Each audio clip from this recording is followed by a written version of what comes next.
संजय जी, मैं आप ही से शुरू करूंगा। संजय जी, पहले तो ये आरोप प्रत्यारोप चलते रहेंगे कि नीतीश कुमार चेन्नई का एमके स्टालिन को मनाने जा रहे हैं या फिर उनके निमंत्रण पर जा रहे हैं। आपको क्या समझ में आता है? अपनी 23 तारीख की बैठक से ठीक पहले नीतीश जी जो चेन्नई जा रहे हैं, स्टालिन से मिलेंगे, आपको क्या समझ में आता है? इसके पीछे वजह क्या हो सकती है संजय जी? और कितना सक्सेसफुल, कितना कामयाब होगा ये दौरा, इसे कैसे मापेंगे हम? मानक कोई मापने का मापदंड नहीं है, न मेरे पास है, न शायद कोई ऐसा मेथड है जिससे हम ये माप सकते हैं कि नीतीश कुमार अगर चेन्नई जा रहे हैं, स्टालिन से मिलेंगे, तो क्या ये सक्सेसफुल होगा या नहीं होगा। अब ये भी बात कि क्या ये दौरा उनको मान मनोबल के लिए हो रहा है या कोई और कारणों से। मुझे लगता है कि अगर 23 तारीख को ऐसी बैठक बुलाई गई है पटना में और उसके पहले अगर नीतीश कुमार वहां जा रहे हैं, तो कहीं ना कहीं कुछ मनमुटाव होने की या उनके मान मनोबल करने की कुछ गंध तो दिखाई सुन लगता है मुझे, कुछ ऐसी बात तो होगी। लेकिन मैं विश्वास के साथ कह नहीं सकता, मेरे पास इसके कोई प्रमाण नहीं है। लेकिन कहीं ना कहीं ये जो सीक्वेंस ऑफ इवेंट्स है, 23 को पटना में बैठक है, उसके पहले नीतीश कुमार वहां जा रहे हैं, एक दिन के लिए जाते हैं, उनसे मुलाकात करते हैं, वापस आते हैं। मुझे लगता है कुछ उनकी नाराजगी जरूर रही होगी जिस पर बातचीत करने के लिए नीतीश कुमार शायद वहां जा रहे हैं। पर आपको ये दक्षिण भारत में लगता है कि कुछ गुल खिला पाएंगे नीतीश कुमार, या उनकी ये विपक्षी एकता की बैठक? क्योंकि दक्षिण भारत से ही देख लीजिए, न तो वाईएसआर हैं इसमें, न केसीआर हैं इसमें। केसीआर की मुझे जानकारी नहीं है, हो सकता है कि बाद में अगर कुछ अपडेट आया हो। अभी तक तो हमें यही लग रहा था शायद वो नहीं आएंगे। और स्टालिन तो पहले से कांग्रेस के साथ मिलकर सरकार ही चला रहे हैं, यूपीए में ही हैं। संजय जी, आपने जिन नेताओं का नाम लिया, अगर आप आंध्रा की बात कर रहे हैं, अगर तेलंगाना की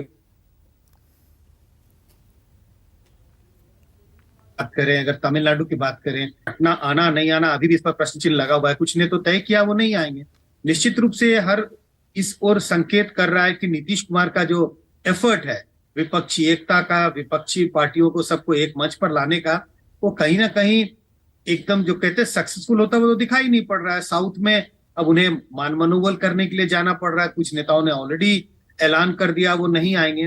तो ये सारे इसी ओर संकेत कर रहे हैं कि नीतीश कुमार का जो भी एफर्ट है शायद उत्तर भारत में कुछ हद तक सक्सेसफुल हो जाए, दक्षिण भारत के रीजनल पार्टियों को एक प्लेटफॉर्म पर लाने में तो वो सफल होते हुए मुझे दिखाई नहीं पड़। हाँ, और दक्षिण भारत में तो वैसे भी जो अलायंसेज हैं और वहां की जो इक्वेशन है, राजनीतिक इक्वेशन, वो तो पहले जैसी है, बिल्कुल क्लियर है। वहां तो लगता नहीं कि कोई विपक्षी एकता के तौर पर कोई मुहिम चलेगी तो उसका कुछ खास प्रभाव होगा, कुछ बदलेगा वहां पर, क्योंकि बदलने की जरूरत ही नहीं। आप कहीं भी चले जाइए, आप केरल में चले जाइए, वहां पर लेफ्ट और कांग्रेस का मुकाबला रहता है। वहां तो लगता नहीं कोई समझौता हो पाएगा। आंध्रा हो गया, तेलंगाना हो गया, तमिलनाडु में पहले से गठबंधन बने हुए हैं।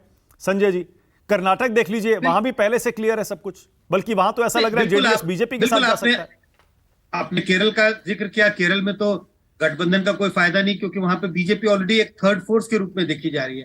हाँ, गठबंधन का जहां तक सवाल है, कर्नाटक के लिए अहम है, क्योंकि वहां पे जेडीएस एक छोटी सी पार्टी है, लेकिन अगर वो कांग्रेस के साथ गठबंधन करती है तो शायद कांग्रेस को फायदा हो, और अगर बीजेपी अपने पाले में लाने में उससे सफल होती है तो बीजेपी को इसका फायदा होगा। तमिलनाडु ऑलरेडी वहां गठबंधन बना हुआ है।